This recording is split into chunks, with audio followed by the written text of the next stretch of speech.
વિદ્યાર્થી મિત્રો, અમારી યુટ્યુબ ચેનલ ટીચિંગ મે સેલજીમાં આપનું હાર્દિક સ્વાગત છે. મિત્રો, આજે આપણે ધોરણ 2 માં વાર્ષિક પરીક્ષા આવે છે તેમાં જે વિષય કલોલ છે એટલે કે ગુજરાતી પર્યાવરણ, તેમાં કેવું પેપર આવે છે, કેવા પ્રશ્નો પૂછાય છે, તે પેપરનું આજે આપણે સોલ્યુશન કરીશું. જો મિત્રો તમે આ પ્રમાણે તૈયારી કરશો તો તમારું પરિણામ સારું આવી શકે છે.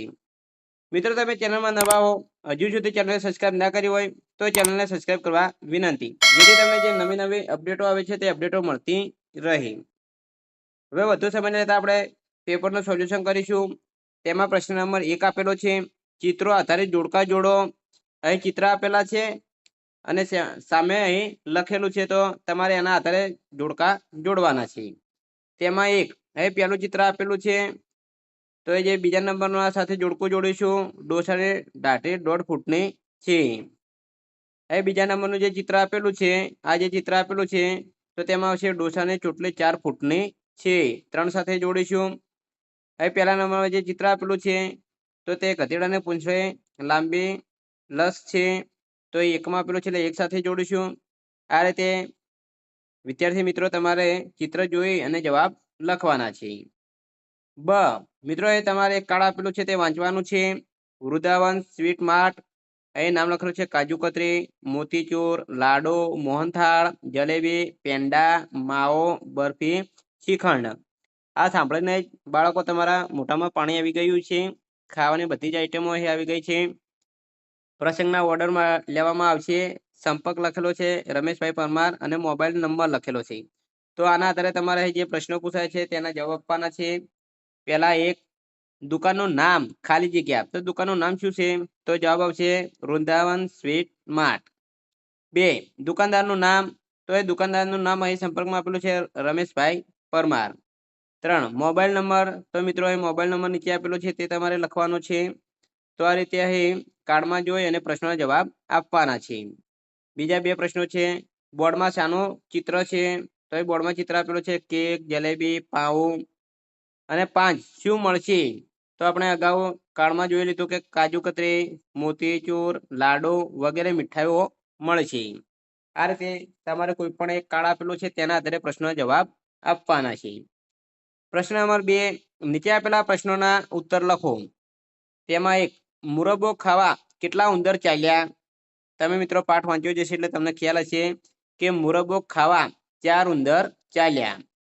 2, મુરબ્બો ખાતી વખતે કોણ આવ્યું? જવાબ આવશે મુરબ્બો ખાતી વખતે શેઠ આવ્યા. 3, ડોસાએ માથા પર શું મૂક્યું છે? જવાબ, ડોસાએ માથા પર પોટલી મૂકી છે. આગળ જોઈશું તો 4, સોમાભાઈ પાસેના બળદોના નામ શું હતા? જવાબ આવશે સોમાભાઈ પાસેના બળદોમાં એકનું નામ કાળિયો અને બીજાનું નામ ગોરિયો હતું. 5, વાવણી કરતા પહેલા શું કરવું પડે? જવાબ, વાવણી કરતા પહેલા ખેતરને ખેડવું પડે. 6, સપનાને શું ભાવે? જવાબ, સપનાને રોટલાની ઉપરની કોપરી બહુ ભાવે. 7, ટપાલી શું વહેંચે છે? જવાબ છે ટપાલી ટપાલ વહેંચે છે. આગળ 8, મની ઓર્ડર દ્વારા ટપાલી શું વહેંચે છે? જવાબ છે મની ઓર્ડર દ્વારા ટપાલી રૂપિયા લાવે છે. 9, બિલ્લી ક્યાં જવા તૈયાર થઈ? જવાબ છે બિલ્લી દિલ્હી જવા તૈયાર થઈ. 10, ધોબીભાઈ કપડાને ચોખ્ખા કરી શું કરે છે? જવાબ છે ધોબીભાઈ કપડાને ચોખ્ખા કરી ઇસ્ત્રી કરે છે. પ્રશ્ન નંબર 3 અ, યોગ્ય શબ્દનો ઉપયોગ કરી ખાલી જગ્યા પૂરો. તેમાં 1, સકરાભાઈની ખાલી જગ્યાની લારી હતી. તો સકરાભાઈને શાની લારી હતી? શાકભાજીની. તો જવાબ આવશે શાકભાજી. 2, ખાલી જગ્યાનો બળદ બજારમાં પૂછ્યો. તો કોનો બળદ હતો? અમૃત કાકાનો. તો જવાબ આવશે અમૃત કાકા.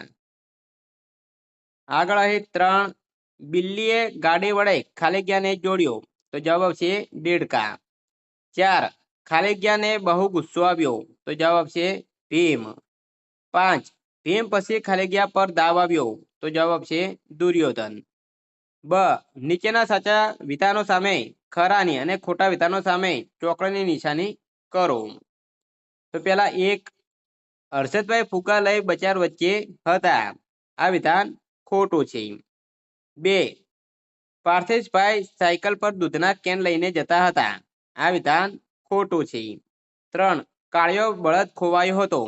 આ વિધાન પણ ખોટું છે. 4. મરઘીનું નામ કલક હતું. આ વિધાન પણ ખોટું છે. 5. મરઘીએ રોટલી વણી પછી લોટ બાંધ્યો. આ વિધાન પણ ખોટું છે. તો એ 5 વિધાનો ખોટા છે. જો મિત્રો તમે હજુ સુધી ચેનલને સબસ્ક્રાઇબ ના કરી હોય તો ચેનલને સબસ્ક્રાઇબ કરી દેજો. વિડીયોને લાઈક કરવાનું બાકી હોય તો લાઈક પણ કરી દેજો. વધુ સમય લેતા આપણે આગળ જોઈશું તો પ્રશ્ન નંબર 4 ગીતમાં ખૂટતા શબ્દો લખી પૂર્ણ કરો.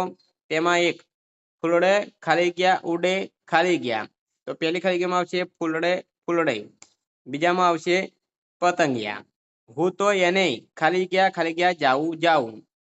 પહેલામાં જવાબ છે પકડવા અને બીજામાં ખાલી ગયામાં જવાબ છે જાવું. બ નીચે શબ્દો ગોઠવીને વાક્યો ફરીથી લખો. તેમાં 1 સમય થયો વાવવાનો બાજરી. અહીં આડાવડા શબ્દો આપેલા છે તો આપણે ક્રમમાં ગોઠવીશું તો જવાબ આવશે બાજરી વાવવાનો સમય થયો. 2 નામનો હતો હસ્તિનાપુર નગર. તો જવાબ આવશે હસ્તિનાપુર નામનું નગર હતું. ક વધારાના અક્ષરો દૂર કરી વાક્ય ફરીથી લખો. તેમાં 1 ચ આ ચ ચા ડ ચ છે. તો એ ચ શબ્દ વધારાનો છે તો આ ઝાડ છે. એ ચ કેમ આવીશું તો આ રીતે વાક્ય બનશે. 2 અહીં ચ ચેકી મારીશું તો કૂતરો ફસે છે. એ રીતે વાક્ય બનશે. ડ કોણ બોલે છે અને કોને કહે છે તે લખો. 1 ગણપત કાકા બધી જ જાતની કાર રિપેર કરે છે. કોણ બોલે છે આવું તો પપ્પા. કોને કહે છે મીનાને. 2 આ ચીકુ જેવું બીજું શું છે.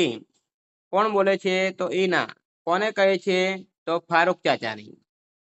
પ્રશ્ન નંબર 5 નીચે વ્યવસાયકારોના નામ ભૂલથી બદલાઈ ગયા છે. જોડકણા સુધારીને ફરીથી લખો. તેમાં 1 લુહારભાઈ લાકડું લઈને કરોત વડે કાપે.